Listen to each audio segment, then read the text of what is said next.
BRS మాజీ MLA Peddi Sudarshan Reddy గారు 5 రోజుల పాటు మృత్యుతోటి పోరాడి చివరికి గుండె స్పందించక మెదడు స్పందించక అతను రాత్రి 12 గంటల 51 నిమిషాలకి చనిపోవడం కూడా జరిగింది.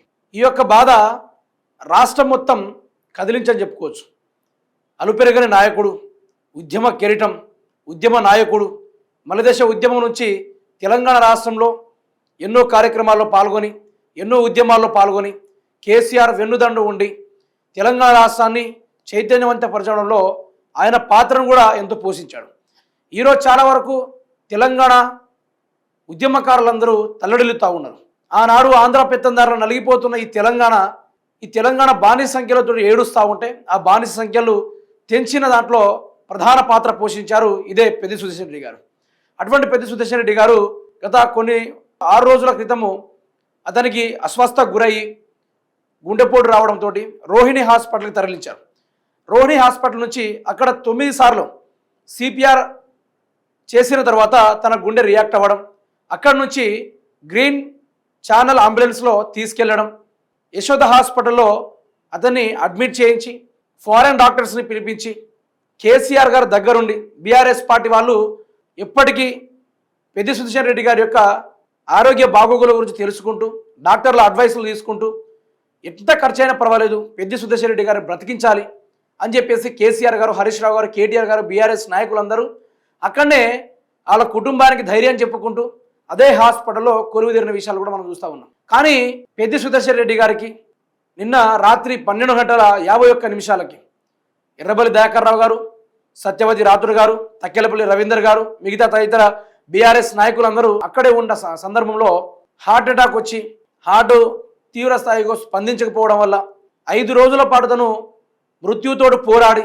చివరికి కన్నుమూయడం కూడా జరిగింది. ఇది రాష్ట్ర ప్రజలందరినీ కదిపేసిన ఒక తీవ్రమైన సంఘటన. తెలంగాణ రాష్ట్ర ప్రజలు ఇలా ఎలా జరిగిందని చెప్పేసి చాలా వరకు బాధపడతా ఉన్నారు. ఈరోజు అదే పెద్ది సుదర్శన్ రెడ్డి గారిని యశోద హాస్పిటల్ నుంచి రాత్రి 4 గంటల ప్రాంతంలో అక్కడి నుంచి అంబులెన్స్ నుంచి హన్మకొండ అమరవీరుల స్తూపం దగ్గర నివాళులర్పించి అక్కడి నుంచి నర్సంపేట దగ్గరలో ఉన్న నెల్లబల్లి తన స్వగ్రామంలో అతనికి 3 గంటల ప్రాంతంలో దహన సంస్కారాలు చేపట్టాలని చెప్పేసి బీఆర్ఎస్ నాయకులు తెలపడం కూడా జరిగింది. నిజానికి వారి కుటుంబ సభ్యులు ఈ సంఘటన చూసిన తర్వాత అసలు పెద్ది సుదర్శన్ రెడ్డి గారికి ఆరోగ్యం బాగలేనప్పటి నుంచి, పెద్ది సుదర్శన్ రెడ్డి గారు అస్వస్థతకు గురైనప్పటి నుంచి వాళ్ళ కుటుంబం అయితే తీవ్ర ఆవేదనకు అయితే గురి కావడం జరిగింది. చాలా కన్నీరు మున్నరవ్వడం జరిగింది. ఏం చేయాలో అర్థం కాలేని పరిస్థితిలో చాలా వరకు ఆ తల్లి తట్టుకోలేక, ఆ తల్లికి ధైర్యం సరిపోక ఈరోజు అదే హాస్పిటల్ యశోద హాస్పిటల్లో పెద్ది సుదర్శన్ రెడ్డి గారి యొక్క మరణాన్ని చూసిన తర్వాత ఆ తల్లి నేల కొరిగిపోయింది. ఈరోజు నర్సంపేట మొత్తం తల్లడిల్తా ఉంది. నర్సంపేట మొత్తం ఈరోజు మా నాయకుడు లేడు అని చెప్పేసి చాలా వరకు కన్నీరు గారుస్తూ ఉన్నారు. మా ఊర్లను అభివృద్ధి చేసిన నాయకుడు, మా బ్రతుకుల్లో వెలుగుని నింపిన నాయకుడు, మా ఊర్లలో ఎన్నో పలు అభివృద్ధి కార్యక్రమాల్లో పాల్గొన్న నాయకుడు, నాతో పాటు నేను ఎలా బతుకుతున్నా నా జనం కూడా అదే విధంగా ఉండాలని చెప్పేసి ప్రతి క్షణం ఆయన ప్రజల్లో తిరిగే నాయకుడు, అనుక్షణం ప్రజల గురించి ఆలోచించే నాయకుడు. ఈరోజు ప్రభుత్వాలు ఏ ఉన్నా కూడా ఆ నియోజకవర్గాల్లో తాను గెలవకపోయినా తన సొంత డబ్బులు పెట్టి రోడ్లు నిర్మించిన చరిత్ర పెద్ది సుదర్శన్ రెడ్డి గారికి ఉంది. తాను మన దేశ ఉద్యమం నుంచి ఆనాడు కాంగ్రెస్ పార్టీ వాళ్ళు కావచ్చు, టీడీపీ పార్టీ కావచ్చు, ఎన్ని రకాలుగా ఆయన ఆపే కార్యక్రమాలు చేసినా కూడా ఎవరిని సైతం లెక్క చేయకుండా బీఆర్ఎస్ పార్టీలో చేరి కేసీఆర్ వెన్నంటి ఉండి నా తెలంగాణను ఇకనైనా నేను బాగుపరుచుకోవాలి, నా తెలంగాణ సంఖ్యలు ఇక నుంచి తెంపే కార్యక్రమంలో నేనన్నా ఉండాలని చెప్పేసి పెద్ది సుదర్శన్ రెడ్డి గారు కేసీఆర్ గారు వెన్నంటూ ఉండి ఎన్నో ఉద్యమాల్లో పాల్గొని ఒక ఉద్యమ బ్రాండ్ అయితే రూపొందించుకున్నాడు పెద్ది సుదర్శన్ రెడ్డి గారు. నిజానికి ఆ విజువల్ చూసిన తర్వాత ఎవరికైనా మనసు చలించాల్సిందే, ఎవరైనా బాధపడాల్సిందే. అంతటి గొప్ప నాయకుడు అసలు ఊహించని విధంగా కారు మబ్బులు కమ్మేసిన విధంగా అతను మన మధ్యలో లేకుండా వెళ్ళిపోయిన రోజైతే ఈరోజు ఇటువంటి ఘటన ఎప్పుడు కూడా రాలేదని చెప్పుకోవచ్చు. ఒకసారి అదే విజువల్ని తన సతీమణి గారు ఆఖరి చూపు టైంలో ఇక మరణించాడని డాక్టర్స్ చెప్పగానే అక్కడే సత్యవతి రాథోడ్ గారు, మిగతా బీఆర్ఎస్ పార్టీ నాయకులు, పెద్ది సుదర్శన్ రెడ్డి గారి యొక్క సతీమణి గారి యొక్క ఆ విజువల్ని కూడా మీరు చూసుకోవచ్చు మిత్రులారా.